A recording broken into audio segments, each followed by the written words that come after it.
डोक्यामध्ये विचार म्हणजे चालू असतात आणि असं मैत्रिणी ह्या याच्यासाठीच असतात ना, एकदम फ्रेश वाटायला लागलं. नमस्कार, स्वागत आहे तुमचं एका नवीन व्हिडिओमध्ये. आणि व्हिडिओचा आजचा विषय हा खास माझ्या मैत्रिणींसाठी आहे. तर आज एक दिवसभरात एक मोठी गोष्ट घडलेली आहे माझ्या बाबतीत, तर ती आज गोष्ट मी तुमच्यासोबत शेअर करणार आहे. तर व्हिडिओ शेवटपर्यंत बघा आणि चॅनलवर नवीन असाल तर चॅनलला सबस्क्राईब करा आणि व्हिडिओ आवडला तर व्हिडिओला लाईक करा. तर झालेलं असं आहे बघा, यूट्यूबवरती व्हिडिओ बनवणं हे काही सोपं राहिलेलं नाही.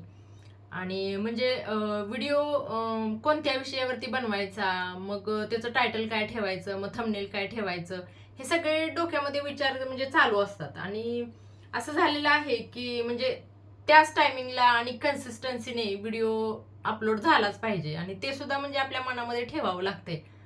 तर खूप पेशन्स ठेवावे लागतात व्हिडिओ बनवण्यासाठी, मग व्हिडिओ अपलोड करण्यापर्यंत. तर झालेलं असं आहे, डोक्यामध्ये हे सारखे सारखे डोक्यामध्ये हे विचार येत आहेत, प्लस घरातली कामं सुद्धा आहेत. तर या 2-4 दिवसामध्ये काही कमेंट्स अशा आलेल्या आहेत की थोडंसं मग विचार करायला मला ते भाग पडलेले आहेत. तर दिवस माझा आज खूपच एकदम अपसेट गेला होता आणि कंटाळवाणे दिवस गेला होता माझा आज. घरातली कामे पण खूप होती आज.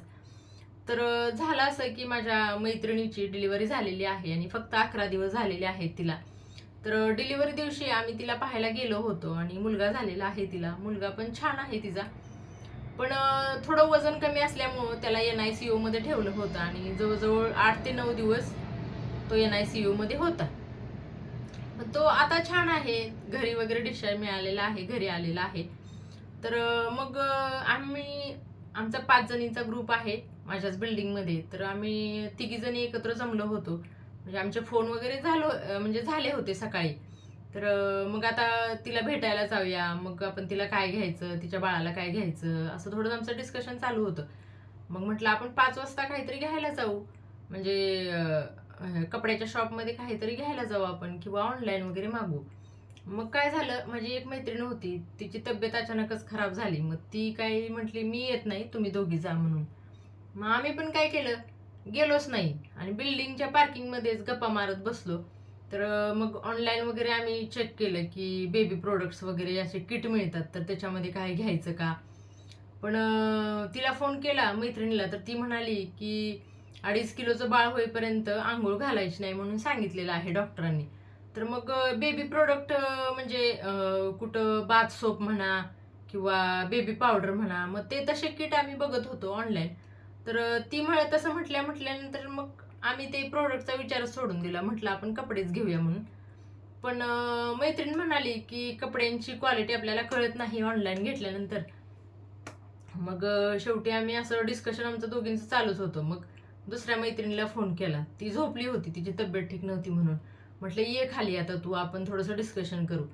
आणि याच्यामध्ये आम्ही म्हणजे काहीच शॉपिंग केली नाही आणि गेलो सुद्धा नाही कपड्याच्या शॉपमध्ये.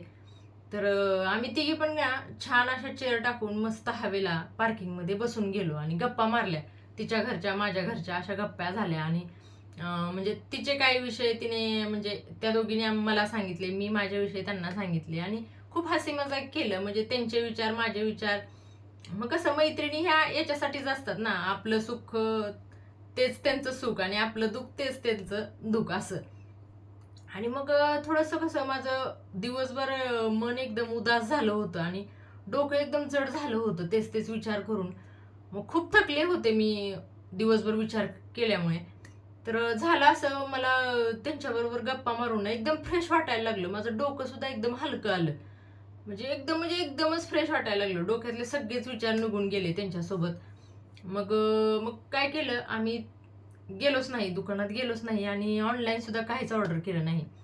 मग माझी दुसरी मैत्रीण होती, तिच्या सासूबाई गावावरून आलेली आहेत. तर ती म्हणाली की चला मी चहा बनवते, आमचा चहा अजून झालेला नाही आणि सासूबाईंना पण भेटायला चला म्हणून.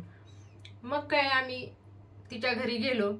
माझ्याच गावची आहे ती आणि मग आमची भाषा, आमचे विचार मग जुळतात. मग त्यामुळे मग तास दीड तास मी तिथेच गप्पा मारत बसली. तर कसं आहे बघा, मला ही गोष्ट तुम्हाला सांगायची होती की कसं डोक्यात त्याच त्याच गोष्टीचा विचार केला ना की डोकं जड होतं आणि मग असं निगेटिव्ह जास्त विचार करायला लागतं डोकं. म्हणून आपल्या ज्या म्हणजे आपल्याला जी गोष्ट त्रास देत आहे ना ती आपल्या मैत्रिणींसोबत शेअर केली पाहिजे किंवा जवळच्या व्यक्तीसोबत शेअर केली पाहिजे. त्यानं काय होतं की आपलं मन आहे ना ते हलकं होतं आणि आपल्याला एकदम फ्रेश वाटायला लागतं. तर हीच गोष्ट माझ्यासोबत झाली, तर तीच मला तुम्हाला सांगायची होती की मनात कुठल्या पण गोष्टी ठेवून बसू नका. तर ते शेअर करा, शेअर करायची सवय लावा आणि तुम्ही स्वतःला मग एकदम आनंदी आणि फ्रेश बघा फील करू शकता. तर व्हिडिओ तुम्हाला आवडला असेल तर लाईक करा आणि चॅनलला सबस्क्राईब करा. Thanks for watching.